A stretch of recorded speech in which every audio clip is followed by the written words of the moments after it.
สวัสดีค่ะสำหรับคลิปนี้จะเป็นการถักโครเชต์แต่งกิ๊บติดผมกันนะคะสีสันก็ตามที่ต้องการเลยนะคะสำหรับอุปกรณ์เราก็ได้ขึ้นให้แล้วนะคะด้านบนนะคะเราจะเริ่มต้นด้วยการทำโซ่12นะคะทำห่วงขึ้นมาแบบนี้1ครั้งนะคะเริ่มถักโซ่นะคะ1 2 3 4 5 6 7 8 9 10 11นะคะและ12นะคะจากนั้นเราจะพลิกกลับแล้วเราจะมาถัก V ลงในหลักที่2นะคะ1 2นะคะถัก x 2ครั้งลงในหลักเดียวกันนะคะ1ครั้งนะคะเราก็จะทำการขั้นไหมทำจุดไว้นะคะใครไม่มีก็เอาไหมมาขั้นนะคะเพื่อที่จะได้ทราบจุดเริ่มต้นครั้งที่2ลงที่เดิมนะคะถัก x 2ครั้งในหลักเดียวกันนะคะก็จะได้ v แบบนี้นะคะหลักถัดมาถักไป 9x เลยนะคะตามแพทเทิร์นที่โชว์นะคะ1 2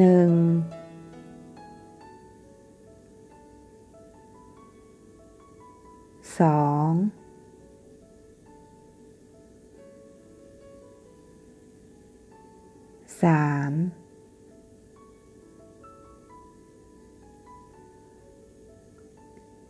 4เกี่ยวเส้นบนเส้นเดียวแบบที่ถักนะคะ5เราจะถักบนนะคะ6นะคะ7 8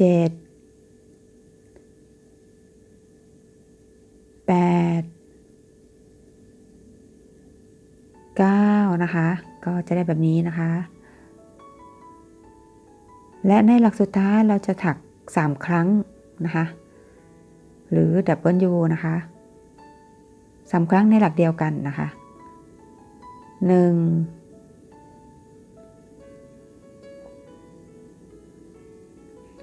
2ที่เดิมนะคะ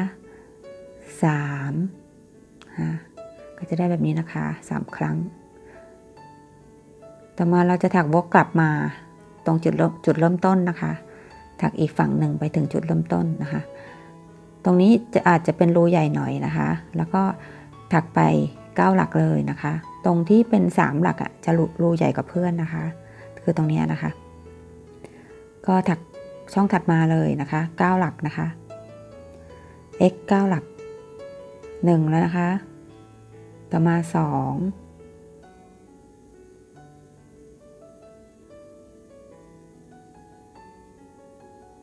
เราจะทำช้าๆนะคะ3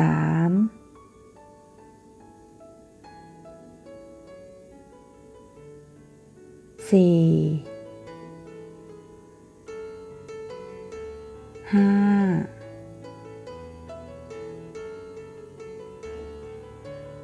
6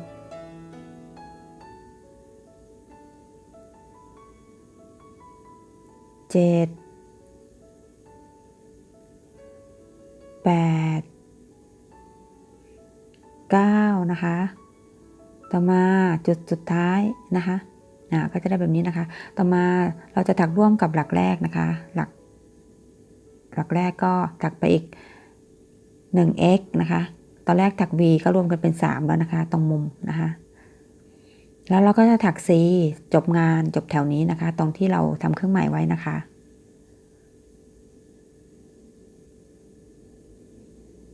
คือตรงนี้นะคะจำช่องไว้นะคะถัก C เพื่อปิดแถวนะคะสอดเข้าไปแล้วก็เกี่ยวผ่านห่วงในเข็มได้เลยนะคะดึงแน่นๆนะคะจบแถวที่1นะคะแถวที่2ให้เริ่มต้น1โซ่นะคะจากนั้นนะคะ ถัก v ในหลักเดิมหลักเดียวกับโซ่นะคะ x 2 ครั้งในหลักเดียวกันนะคะ1นะคะแล้วก็ทำเครื่องหมายไว้อีกนะคะ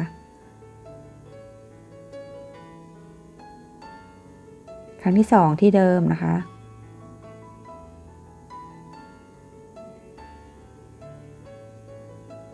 ต่อมาถัก 9x นะคะขอโทษนะคะต่อมาถัก v อีกครั้งหนึ่งนะคะก็เป็น 2v นะคะจะได้แบบนี้นะคะถัก 9x ต่อมาเลยนะคะ1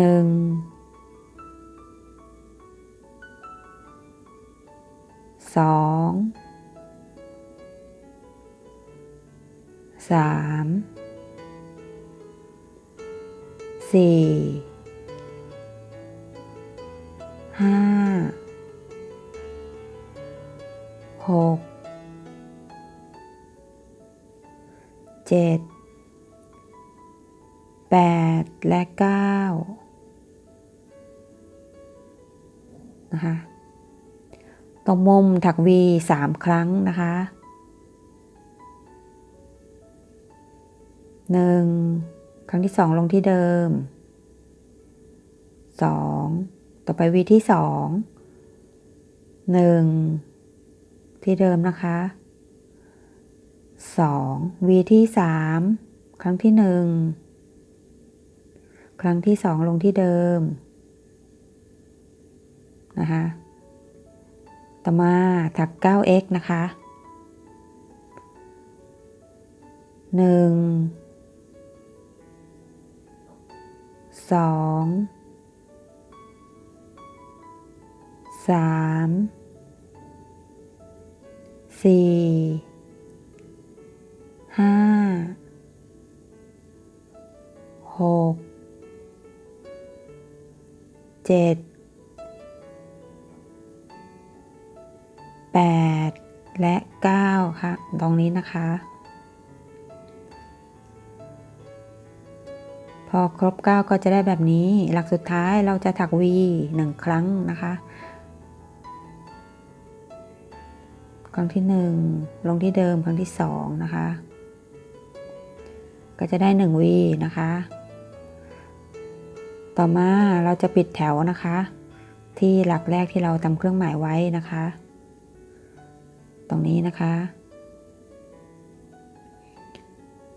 ถัก 4 จบงานดึงตึงๆนะคะ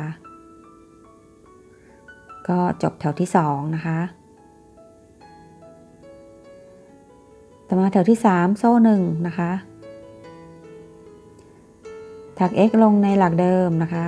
ตามแพทเทิร์นที่ขึ้นไว้นะคะ1 ครั้งนะคะก็ทำเครื่องหมายไว้เหมือนเดิมนะคะหลักถัดมาถัก v นะคะ1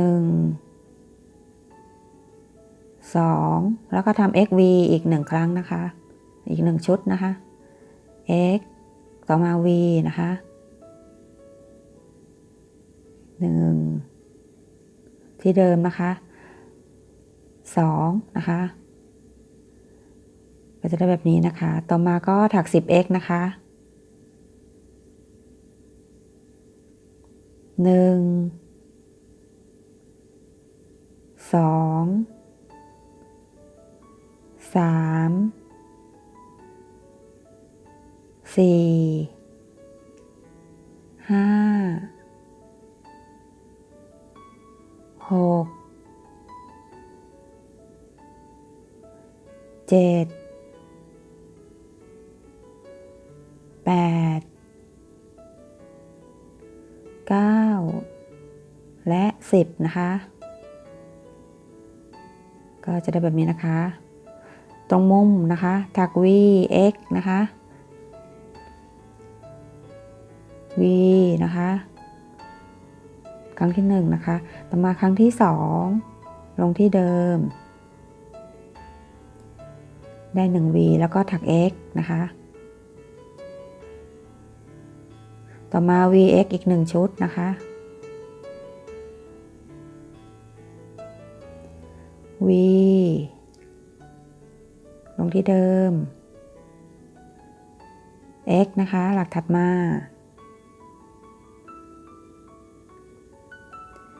ต่อมาถัก v อีก1ครั้งนะคะในหลักถัดมาเลยนะคะครั้งที่1ต่อมาครั้งที่2ลงที่เดิมแบบนี้นะคะต่อมาถัก 10x นะคะ1 2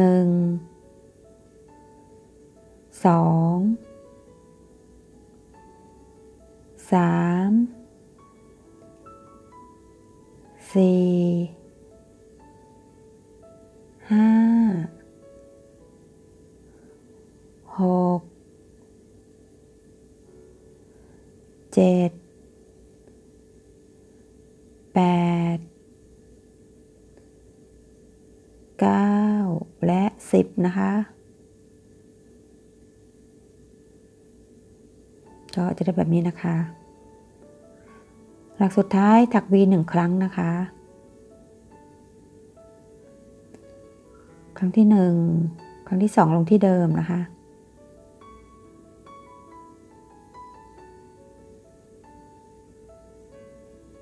2นะคะต่อมาถัก c ปิดแถวที่3นะคะตรงเครื่องหมายนะคะ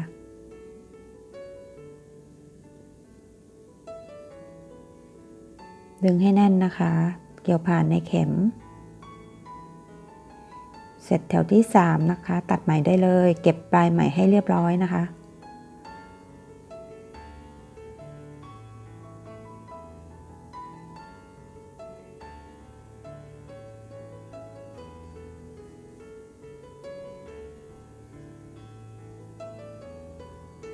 ก็จะได้แบบนี้นะคะกิ๊บติดผมขนาด5 เซนครึ่งนะคะต่อมาเราจะเอาผ้าสักหลาดนะคะมาทาบแล้วก็เอาเข็มหมุดกลัดไว้นะคะแล้วก็ตัดนะคะใครจะใช้กระดาษทาบก็ได้นะคะตัดให้พอดีนะคะหรือแล้วก็เล็มนะคะให้เรียบร้อยนะคะก็จะได้แบบนี้นะคะ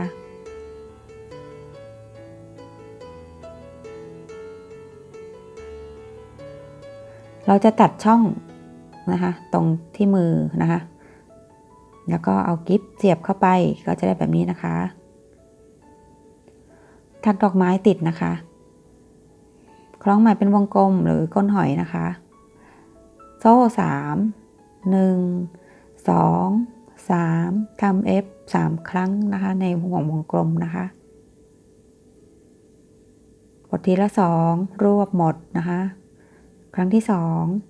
2ปลดทีละ2รวบหมดนะคะครั้งที่3แล้วก็ปิดกลีบด้วยโซ่3นะคะ C กับห่วงวงกลมนะคะทำทั้งหมด3กลีบนะคะ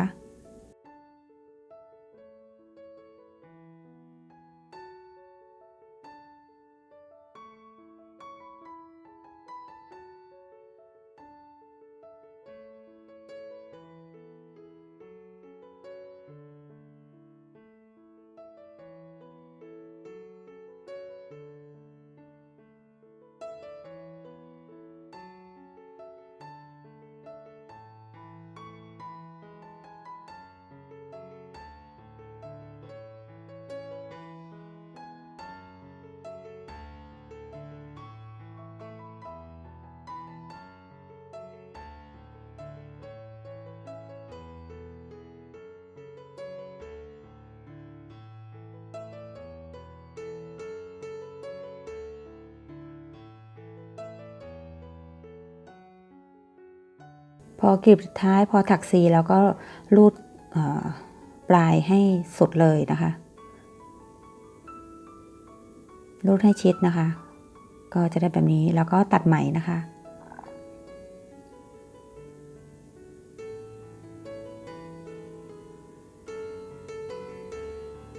แล้วก็เย็บซ่อนปลายไหมให้เรียบร้อยนะคะ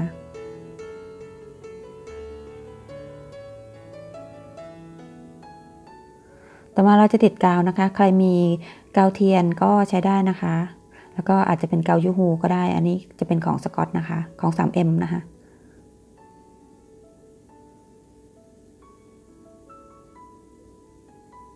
เมื่อเสร็จแล้วก็เก็บปลายอีกครั้งหนึ่งนะคะให้เขาติดกันนะคะทาตรงรอบๆนะคะติดดอกไม้นะคะด้วยกาวนะคะ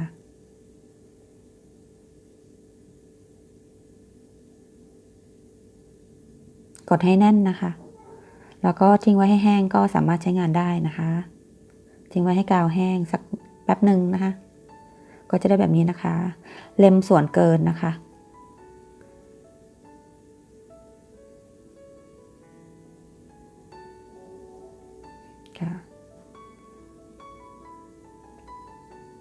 ก็จะได้แบบนี้นะคะ ถ้าเพื่อนๆสนใจทำกิฟต์น่ารักก็ลองทำกันดูนะคะ ฝากกด Subscribe กดไลค์กดแชร์ให้ด้วยนะคะไว้พบกันใหม่ในคลิปหน้านะคะ สวัสดีค่ะ